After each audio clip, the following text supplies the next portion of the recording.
In the last few lectures, we had a theoretical overview on topics like static and dynamic website, front-end versus back-end development, and we also talked about API-powered web applications. In the last lecture, we learned about RESTful APIs and the REST architecture and its principles. Now, from this lecture, let's start creating APIs for the hotels resource, and we are going to implement these APIs by following REST architecture and its principles. So let's go to VS Code. And from here, currently I am going to remove these two routes which we had created in one of the previous lectures. And now I want to create a route to handle GET request on the resource slash hotels. Okay, for that, just like how we learned in our previous lectures, on this app object, we have a method called get, and using this get method, we can handle any GET request which is coming to our Node.js application. And to this get method, the first parameter which we need to pass is the API endpoint. So in our case, the API endpoint is going to be localhost colon the port number, which is 3000 slash, and since I'm creating an API, I'm also going to specify this API.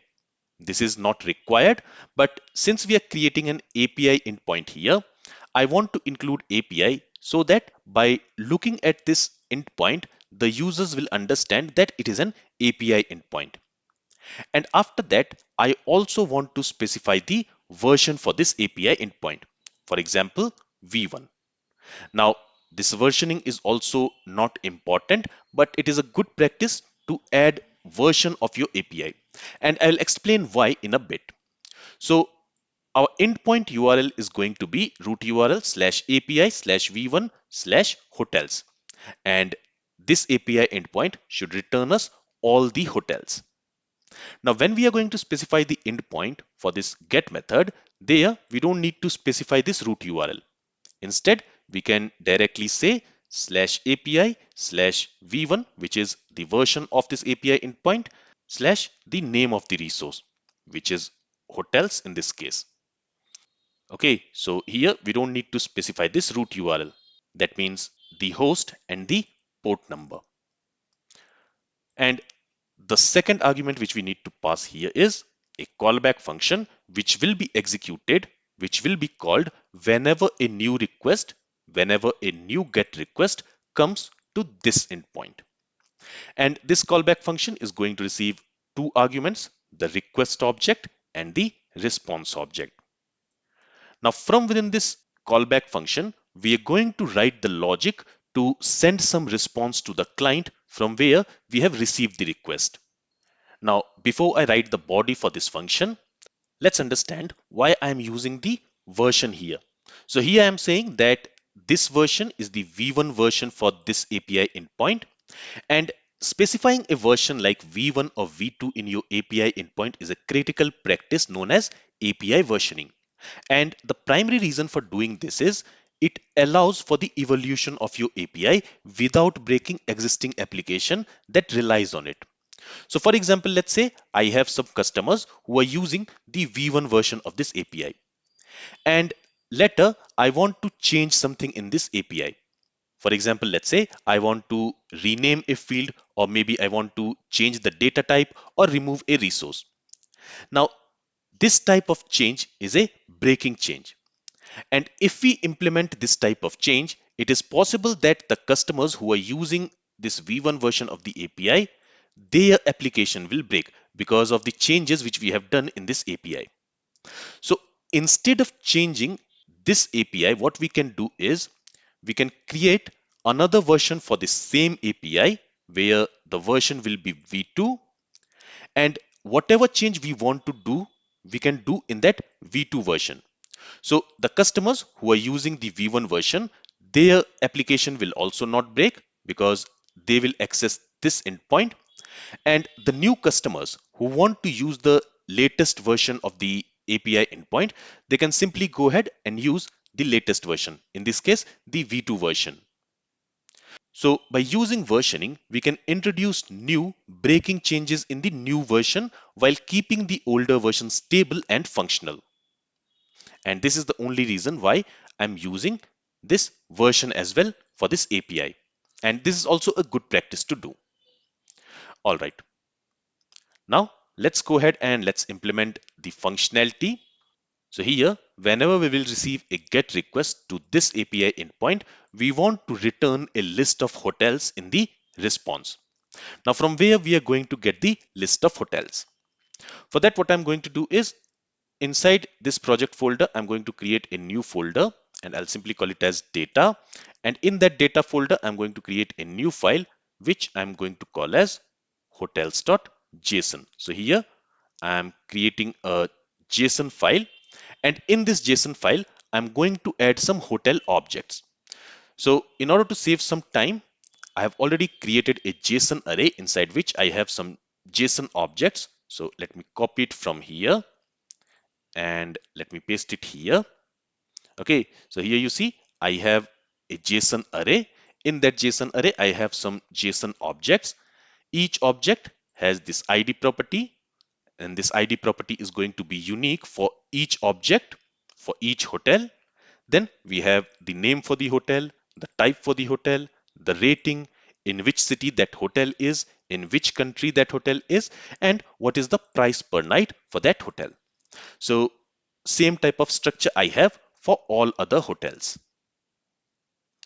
So I want to read this data from this hotels.json file and I want to send it in the response. Also, one more thing I want to tell you here is this callback function which we are passing here, this is called as route handler function. So this function is used to handle any request which comes to this endpoint. In this example, any GET request which will come to this endpoint, that request will be handled by this route handler function. So this is the reason why it is called as route handler, because it handles any request which comes on a given route. So inside this, let's go ahead and let's write the logic for returning all the hotels object in the response. For that, let me go ahead and let me create a variable. I'll call it as hotels. And to get all these hotels, what I'm going to do is I'm going to read this hotels.json file. Now, if I read this hotels.json file inside this callback function, in that case, what will happen is every time a new request comes to this API endpoint, it is going to read this hotels.json file. But I don't want that. What I want is I want to read this hotels.json file once. So for that, I'm going to write this logic outside of this route handler function. There, I'm going to create this hotels variable. And to read this hotels.json file, here, let's also go ahead and let's require the fs module. So for that, I'm going to use this require function. And there, let's pass the name of the module, which is fs. And using this fs module, we are going to call read file sync method. Here, I want to read the file synchronously. So that's why I'm calling this read file sync method. Okay.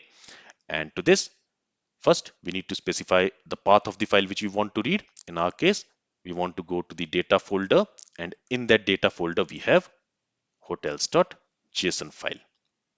So we want to read the data from here. Now, this line here, it is going to read this hotels.json file and it is going to return this data, this content as a string value. Okay, but what we want is after we have read that data, we know that here we are going to get a JSON array. So we are going to convert it to JavaScript array so that we can work with it. And for that, we have already talked about JSON.parse method. So this JSON.parse method, what it does is it takes a string value and it tries to convert it to JavaScript object. In our case, this hotels.json file content, it will be read as a string value. And since it stores a JSON array, that JSON array can be converted to JavaScript array using this parse method. So it is going to convert that data to JavaScript array. And now here we don't need to create this hotels. So from here, what we are going to do is From here, we are simply going to send a response. For that, we are going to make use of this response object. On that, first, I'm going to set the status. So here, I'm going to set the status to 200. So if the data is successfully read, we are going to send that data in the response. And there we want to set the status code to 200. And to send the response, here we want to send a JSON response. So here I'm going to use this JSON method. And to this JSON method, I'm going to pass an object. In that object, what I want is, first, I want to have a status property. So here I'm using JSON formatting for sending a JSON data in the response. Here I'm going to set the status to success. And then I'm going to create another property called data. And to this, I'm going to assign an object. So here, I'm not directly sending this hotels data in the response. Instead, I'm going to wrap it within this data object. And this is called as enveloping. So here I want to send all the hotels in the response. So here I have this hotels property, and to that I can assign this hotels variable. Now, since the name of the property and the variable which I want to assign to it, it is same, I don't need to do the explicit assignment. So this is one of the new features which was introduced in ES6 version of JavaScript. With this, let's save the changes. And now let's go ahead and let's test this API endpoint. So what I'm going to do is I'm going to go to the browser, and from there we have to type the URL. So it is root URL /API /v1/hotels. And if I make this request, you will see that in the response, we have received all the hotel objects. If I do pretty print here, you will see that here we have received an object. In that object, first we have the status property, which is success. And then we have the data property, which is again storing an object.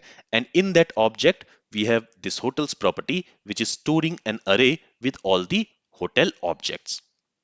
So our API endpoint is working as expected, and it is returning us the correct response.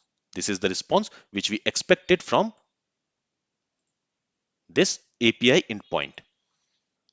Now, one more thing which we can do here is, since we are sending a list of hotels in the response, we can also have one more property called count. And this count property will tell the total number of elements which we have in the list. And to get the total number of elements which we have in the list, in this hotels, we are storing an array, and in that array we have hotel objects.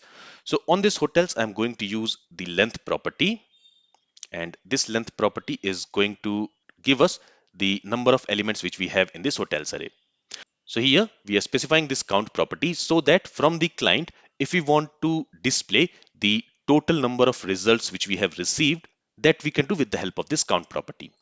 So here if I save the changes now, and if we go back and if I make a request again, and let's just pretty print this, now you will see that we also have this count property, which is telling us how many hotel objects do we have inside this hotels list, inside this hotels array. So this is also something which we can do. Now currently we are testing our API using a browser. Now with the browser, we can test the GET APIs, but we do not have a way to test a POST API or a delete API or a put API, etc. So in the next lecture, what we will do is we will install a tool which we will use for testing the API endpoints which we are going to create in this course. And this tool is called as Postman. And the reason why we want to install a tool like Postman is because testing all the API endpoints and also the authentication and authorization using the browser is not possible. So it's better to use an API testing tool which will help us do end-to-end testing for all the API endpoints which we are going to create throughout this course. And for that, we are going to use Postman tool. And in the next lecture, we are going to install Postman tool. This is all from this lecture. If you have any questions from this lecture, then feel free to ask it. Thank you for listening and have a great day.